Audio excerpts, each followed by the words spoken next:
punya guru mursyid ya, biar kenal. Kenapa? Biar sama satu visi dan misi dengan anak-anak ya, karena ketika diri kita, pembelajaran antara diri kita dengan anak, ketika tidak ada ketersambungan, biasanya nanti ujung-ujungnya sok berantem ya.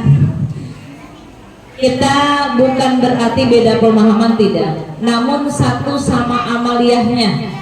Amaliyah apa yang anak kita di sini diamalkan, mengamalkan, kita pun sebagai orang tua mengamalkan. Kenapa? Ada ketersambungan, biasanya ada keterkaitan ruh dengan anak, dan itu hasilnya biasanya maksimal. Saya ketika anak saya di pondok, ketika ada pengajian, ketika ada amaliyah apa yang di pondok, saya pasti insya Allah mengikuti. Sampai dengan saya nginep di pondok 3 hari 3 malam itu setiap bulan saya lakukan. Untuk apa? Untuk menyamakan persepsi antara diri saya dengan anak saya. Jadi intinya ketika kita menitipkan pendidikan anak kita, bukan hanya oke lah terserah, pokoknya sekolah mau diapain saya nitipin. Bukan seperti itu. Biar ada ketersambungan. Memang jarang, ya jarang. Kayak sekarang kemarin aja kita sholat rojab, ibu-ibu wah nganterin ramai dan jemput ramai. Jadi ikut sholat rojab, nah, ada beberapa orang. Nah ya, kenapa? Karena tidak ada ketersambungan, punten. Jadi punten bukan hanya sekedar ritual saja anak masuk di sini, sekolahnya amaliyahnya ini, tapi kita tidak ikut mengamalkan. Ketika ada contoh dari orang tua, ketika ada ketersambungan dari orang tua, itu yang insya Allah manfaat saidun fid dunya wal akhirah. Yang saya rasakan, ya saya rasakan terus terang seperti itu Bu. Saya sampai setiap bulan itu nginep. Saya nginep di Fajar Dunia 3 hari 3 malam itu saya nginep. Dari mulai malam Jumat, malam Sabtu, malam Ahad itu nginep. Ya, ada yang pernah begitu? Biar sama nih persepsinya, belum kan? Ya. Jadi ketika makanya saya kenapa? Ayo ngaji, ramaikan majelis ilmu. Kadang kan anak-anak terus terang Bu di sini ngintip, mama saya datang nggak ya? Nah, seperti itu. Kenapa? Kalau ada mamanya datang, ya, itu anak-anak semangatnya beda. Semangatnya beda. Oh mama saya rajin ngaji ke sekolahnya nih, datang nih. Saya malu kalau nggak rajin. Saya kalau nggak semangat saya malu. Tapi kalau gini, mama saya pasti nggak bakal datang. Bahaya. Nah, beda. Soalnya saya bisa memperhatikan anak-anak kalau yang mamah-mamahnya rajin nih ya, saat ikut kajian itu anaknya berbeda. Ya, beda. Ketika di sini mabit 3 hari setiap pekan ketiga itu beda. Semangatnya beda, ya. Karena apa? Ada ketersambungan antara orang tua, anak, dan sekolah. Ya, jadi seperti itu. Jadi berbeda itu ketersambungan. Makanya kenapa? Kecuali kalau yang memang sibuk benar-benar tidak bisa karena ada pekerjaan dan lain sebagainya. Ya. Jadi biar sama punten. Darul Muqarrabin namanya tempat untuk mendekatkan diri kepada Allah. Ini adalah sebuah doa. Walaupun memang pada hakikatnya anaknya masih begini, gurunya masih begini, pengajarnya masih begini, itu mah ikhtiar kita. Maka punten kenapa tadi ada guru mursyid, ibaratnya ibu untuk penyambung, ya, penyambung. Jadi kalau ibaratnya gini, ibu punya presiden, ibu tidak kenal sama presiden. Ya, kenapa saya sepertikan presiden? Karena presiden itu adalah orang pertama di Indonesia, biar mudah kita memahaminya. Bukan saya pendukung presiden, tidak. Ya. Nah, kita mau ketemu dengan orang nomor 1 di Indonesia. Kalau ibu tidak kenal dengan ajudannya, tidak kenal dengan yang kenal dengan ajudannya, tidak kenal lagi sama yang kenal dengan ajudannya lagi, atau dengan langsung presidennya, kira-kira ibu bisa masuk istana tidak Bu? Ibu bisa memberikan usulan tidak kepada presiden? Orang yang bisa mengusulkan apa yang bisa terjadi di Indonesia kepada presiden siapa? Orang yang dekat dengan presiden, betul? Ya. Maka ketika itu saat diri kita, apalagi Allah makhluknya banyak, ya, Allah makhluknya banyak. Kita mungkin tahu Allah tahu kita pastinya. Tapi saat kedekatan kita antara diri kita dengan Allah tadi berkaitan kita banyak ABCD-nya dosa yang kita lakukan, maka mungkin membuat Allah tidak melirik kita. Maka tadi kun ma'allah, kalau bisa bersama Allah, kalau tidak bisa kita dekati siapa yang dekat dengan Allah. Ibarat tadi dekat dengan orang yang ajudannya, ajudan kita kepada Rasulullah, ya, karena kekasihnya Allah adalah Rasulullah. Kalau dengan Rasulullah kita belum begitu banget dekat, saya senang baca sholawat, saya ingin dekat dengan Rasulullah, saya cinta kepada Rasulullah. Ada lagi yang di bawah dekat dengan Rasulullah, siapa? Para wali, ya, para wali. Jadi kita bisa dengan melalui wasilahnya para wali, kita dekat dengan para wali, yaitu salah satunya adalah guru kami. Makanya kenapa Darul Muqarrabin setiap ziarah itu ke Suryalaya, itu adalah guru kami, menyambungkan silsilahnya. Syekh Ahmad Shahibul Wafa Tajul Arifin itu adalah guru kami, silsilahnya ke-37 dari Allah Subhanahu wa taala. Berapa, Bu? Ke-37, ya. Jadi kalau ibu mengamalkan apa yang diamalkan di sini sudah jelas silsilahnya. Kan kita sudah ini ngamalin ini, tapi saya nggak tahu ya sampai kepada Allahnya keberapa. Guru saya tuh silsilahnya keberapa sih? Ada yang begitu? Kan kita kadang tidak tahu. Kalau punten, makanya di sini kita kenalkan, ya. Kenapa kita bukan ke yang lain? Kita fokus dulu kepada guru kita. Karena Syekh Ahmad Shahibul Wafa Tajul Arifin itu saya sudah kenalkan kepada kalian. Nih silsilahnya dari mulai Allah, malaikat Jibril, Rasulullah sampai dengan Syekh Abdullah Mubarak bin Muhammad, Syekh Ahmad Shahibul Wafa Tajul Arifin, itu yang ke-37 baru ke kita. Dekat atau jauh, Bu? Dekat silsilahnya. Jadi jelas, insya Allah. Maka mudah-mudahan kita ikhtiar kita, karena anak itu adalah celengan kita, ya. Anak adalah celengan kita. Ibaratnya anak itu ibaratnya celengan itu, ibu jangan kasih uang sisa recehan kembalian belanja, ya, Bu. Ibu kalau nabung uang sisa recehan sisa belanja atau ibu sengaja nabung, tergantung gitu. Tergantung gitu ya. Kalau lagi ada duit ya saya nabung sengaja, kalau nggak ada ya sisaan. Nah, kita ikhtiarkan untuk anak itu jangan sisaannya, sengaja kita luangkan waktu untuk anak-anak kita, investasi terbaik. Kalau bisa ibaratnya anak kita kasih nih yang terbaik, manfaatkan kita, luangkan waktu kita, samakan frekuensinya. Kenapa? Ibu adalah inti dari anak-anaknya. Itu magnet terbesar itu bukan bapaknya, magnet terbesar itu adalah ibunya. Sok coba, ibu lagi gelisah anak ibu, pasti ada yang terjadi kepada anak kita, betul? Bukan mitos. Ini adalah magnet terbesar secara psikologis. Ibu itu adalah magnet terbesar. Makanya bapak-bapak mendidik hanya satu anak. Seorang ibu mendidik satu negara ini. Kenapa? Karena melahirkan. Kalau ada nggak orang yang bukan lahir dari seorang ibu? Nggak ada, ya. Kenapa? Karena semuanya dari ibunya, ya. Lahirnya dari ibunya, ya. Maka ini semua kita samakan frekuensinya. Yuk semangat lagi. Walaupun pembukaan biasanya kalau di RT kalau di awal itu lebih banyak, ya nggak? Karena saya ngisi biasanya bagi yang nggak pernah datang ke majelis taklim, ketika halal bihalal itu ngisi biasanya banyak, lebih banyak 2 kali lipatnya. Tapi di sini kebalik.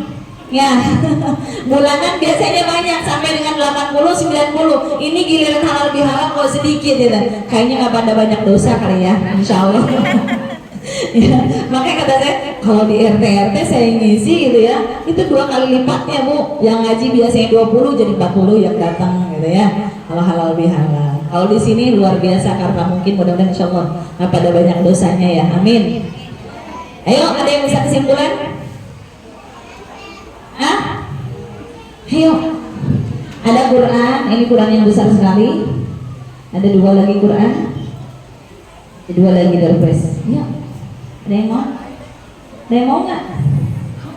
Mau, ayo. Ini kayaknya paling rajin datang belum dapat Doorpress nih. Ayo. So kesimpulan suka-suka aja sama kesimpulan saya gitu ya. Kan yang dengerin ibu ya. Kalau Pak Kodar bikin kesimpulan salah wajar, salah gak wajar. Kalau kita kan pendengaran kita terbatas ya. Biasa Bung ngelak aja gitu. Ayo yang punya catatan, so mau nyontek, oh boleh nyontek so. Turun apa dek? Berat banget ini. Kemana-mana ceng. Live. Karena datangnya belakangan jadi dapatnya terakhir dong. Pas tadi kata Syawal terdiri dari 5 huruf. Shin pertama dari kata asyukrulillah, artinya sangat bersyukur dijadikan umatnya Nabi Muhammad. Wow yang pertama artinya wikoya, artinya menjaga diri kita dari ucapan dan perbuatan kita. Oh yang kedua adalah wusul, sampai kepada Allah, yaitu rohaniah atau jiwa kita. Alif istiqomah, yaitu terus menerus melakukan kebaikan. Yang terakhir lam liqaulillah, bertemu dengan Allah Subhanahu wa taala. Bebas, kata saya juga apa aja, kesimpulan. Boleh sekalian bertanya? Ini tentang yang wow yang kedua tadi, wikoyah, menjaga diri kita dari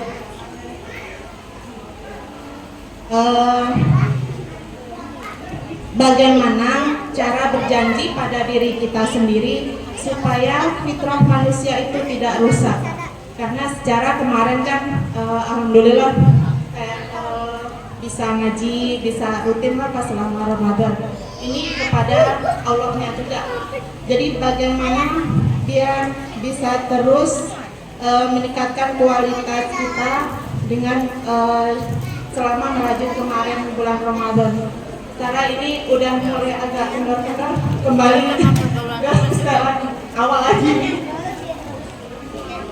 Jangan setelan pabrik ya, setelan pabrik bagus ya. Setelan pabrik itu biasanya bagus. Kenapa? Kita pabriknya Allah. Setelannya adalah kullu mauludin yuladu 'alal fitrah, dalam keadaan suci awalnya, maka itu bagus. Tapi kalau udah setelan awal kebiasaan kita, habits yang kurang bagus, ini yang harus kita perbaiki. Salah satunya adalah gini.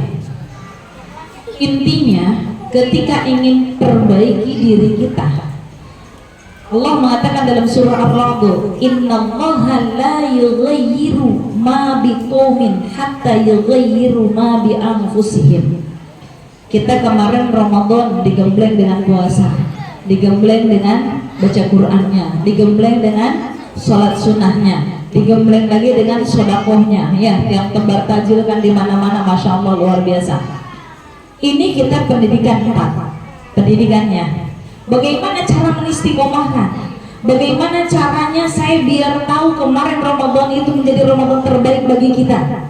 Maka saat Ramadan yang diterima oleh Allah, amaliyah kita yang diterima oleh Allah, itu adalah ada hasil yang dibawa. Ada hasil yang dibawa setelah Ramadan. Tadi innallaha la yughayyiru, Allah bakal merubah suatu kaum kecuali illa yughayyiru ma bi anfusihim, kecuali kaum itu sendiri yang merubahnya. Ada niatan, ya Allah saya pengen Ramadan kemarin hasilnya saya terbawa, walaupun mungkin cuma satu, entah di puasa sunnahnya, atau mungkin saya dibaca Qur'annya, walaupun mungkin nilainya tidak sama. Biasanya kita 1 juz 2 juz itu sekali duduk ya minimal. Sekarang saya 1 hari lebih bisa 1 juz. Ya Allah bimbingi saya, doa boleh, tapi yang merubahnya kita. Kenapa? Jihadun nafsi, jihadul akal. akbar. Jihad yang paling besar itu adalah hawa nafsu. Yang ngandelin kita itu yang ngegoda itu hawa nafsu kita. Beratnya di mana? Bukan rindu ya yang berat. Ya, apa yang beratnya? Melawan hawa nafsu, malesnya. Datang tadi ibu ke sini pengajian, banyak nggak godaannya bu? Mau datang jam sekian, ada godaannya. Dari kemarin saya mau janji beberapa dan sebagainya, ada godaannya. Iya nggak bu? Ada. Ini yang memanage kita sendiri. Jadi tergantung diri kitanya, ya. Bagaimana biar bisa istiqomah? Kita jangan mengandalkan kekuatan kita sendiri. Wah saya mau udah istiqomah. Wah saya mah sedang berikhtiar nih karena tadi Allah akan merubah tergantung kita yang punten. Iya itu bagus. Yang kedua jangan lupa kita minta bimbingan dan arahan kepada Allah. Kenapa? Khawatir nanti jadi seperti iblis.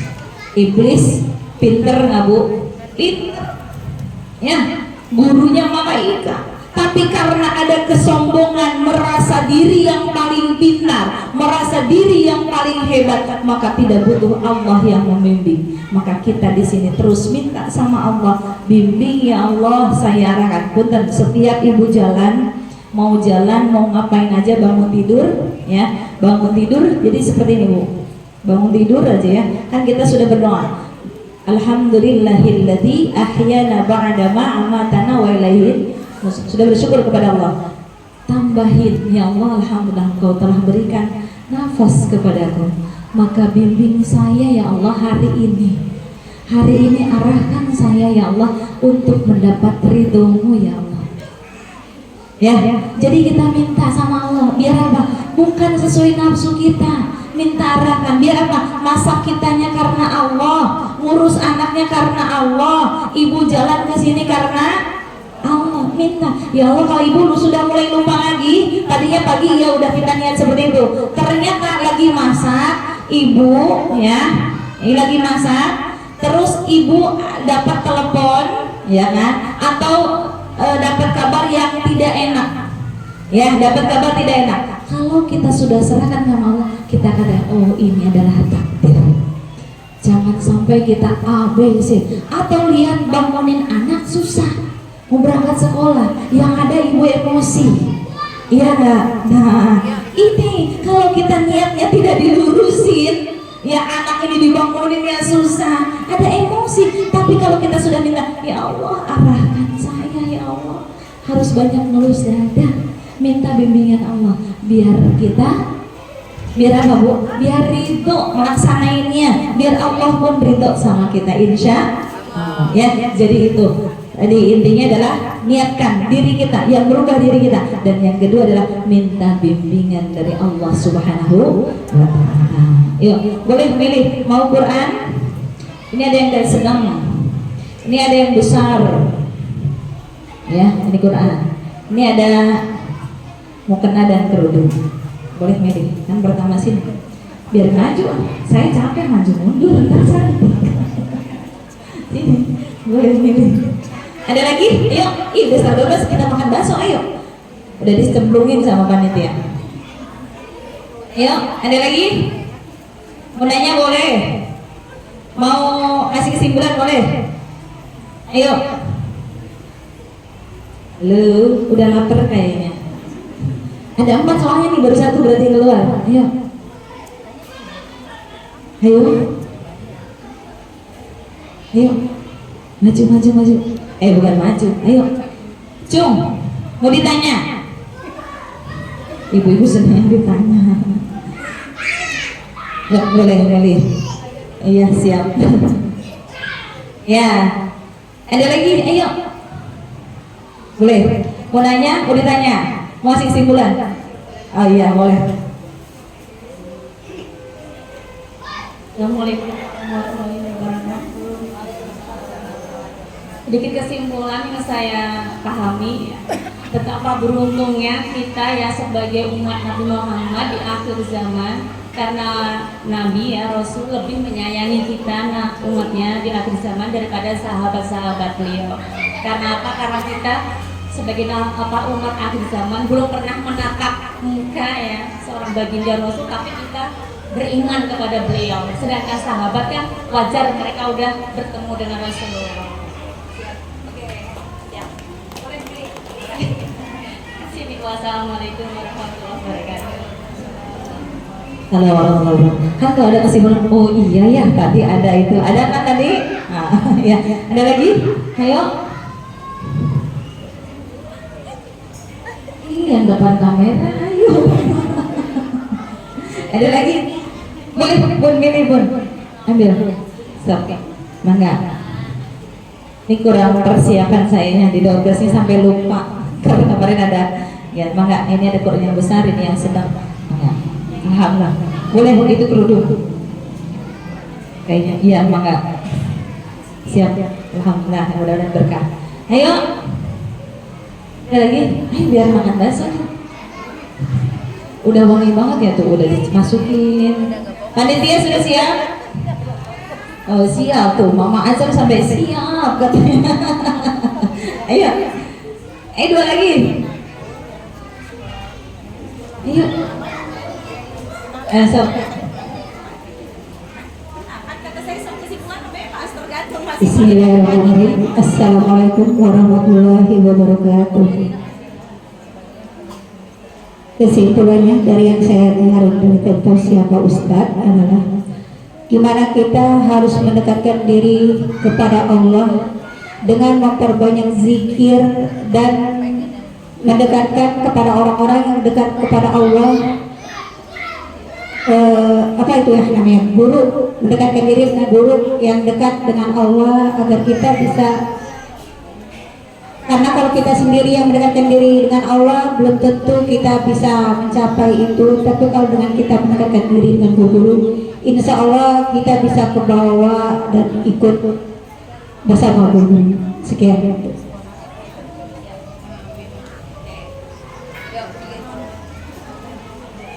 Oh, ada dua lagi. Gini. Udah, mau sodakohin boleh. Boleh. Saya udah pernah mau sodakohin, mangga boleh ya. Siap. Ada lagi? Satu lagi ayo. Yo. Nah, gitu atuh ayo.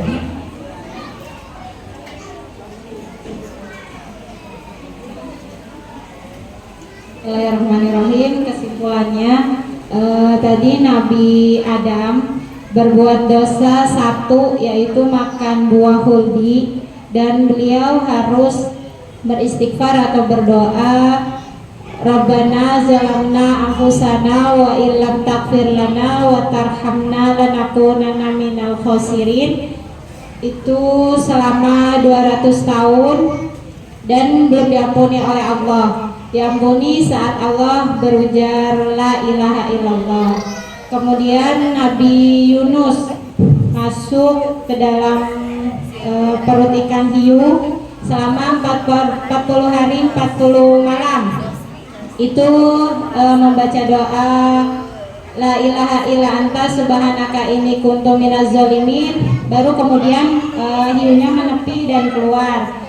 Kemudian kalau umat Nabi Muhammad spesial karena Allah memuliakan beliau, maka khusus umat Nabi Muhammad cukup berucap la ilaha illallah sekian detik maka gugur dosa-dosanya, bukan karena manusianya tapi karena Allah memuliakan Rasulullah SAW.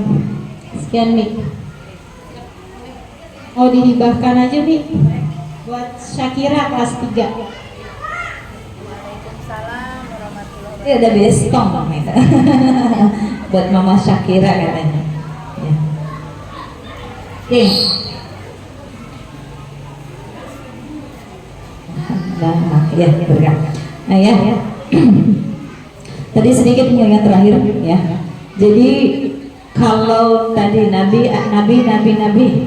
Adam, Nabi Yunus, ini khusus umatnya Nabi Muhammad.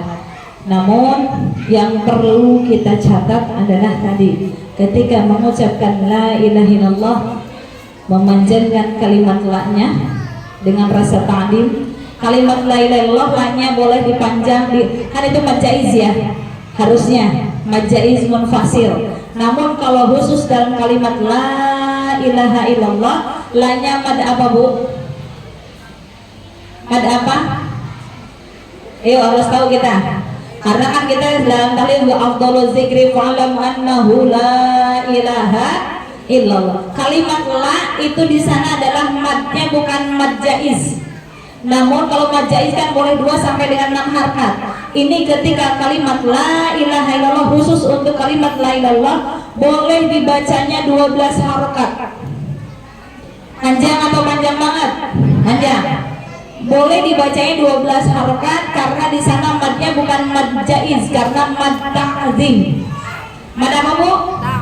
Mad ta'zim, mad untuk mengagungkan Allah. Jadi itu khusus kalimat la ilallah adanya mad ta'zim, dibacanya 12 harkat.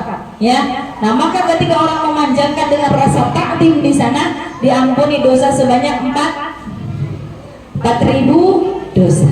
Ya, dan yang pasti tadi punya ada silsilah la ilaha illallahnya, sudah dapat izin. Kalau ibarat orang yang bawa motor mah sudah dapat SIM. Ya, kenapa? Karena harus dapat izin dari guru-gurunya. Alhamdulillah anak-anak kita sudah mendapatkan ijazah, ya ijazah dzikir, ya itu dari kelas 7 sudah dapat semuanya insyaallah. Jadi sudah ada ketersambungan. Bagaimana kalau kita pengen ibu-ibu dan lain sebagainya? Mangga insyaallah saat ketika nanti majelis duha, ya ketika Anda di sini, ini biasanya kita ada dikira, ataupun mau sekarang saya boleh nanti bicara aja sama saya ya. Insyaallah mudah-mudahan biar ada ketersambungan. Kenapa? Karena ada tadi ibaratnya ibu, kalau ibu punya resep, ya punya resep, ada yang mempertanggungjawabkan. Kalau ibarat makanan ada label halal, ya ada label halal berarti ada yang melegalkan. Siapa yang melegalkannya? MUI, ya MUI. Dia tidak sembarang bisa melegalkan untuk makanan, ya kan, harus ada tesnya dan lain sebagainya. Ketika dzikir pun tidak sembarangan kita bisa mengamalkan kalau ingin yang cepat. Ibaratnya jalan tol, ibu jalan tol sekarang untuk ke Serang saja, untuk ke Banten, yang cepat sekarang yang terbaru itu 2 kali lipat jadi yang normal. Ternyata apa? Semakin cepat maka semakin mahal. Itu kalau dalam tol. Tapi kalau kita semakin cepat bukan semakin mahal, bukan semakin cepat, tergantung siapa yang bawa. Ya, siapa yang bawa, yang ahlinya, maka ahli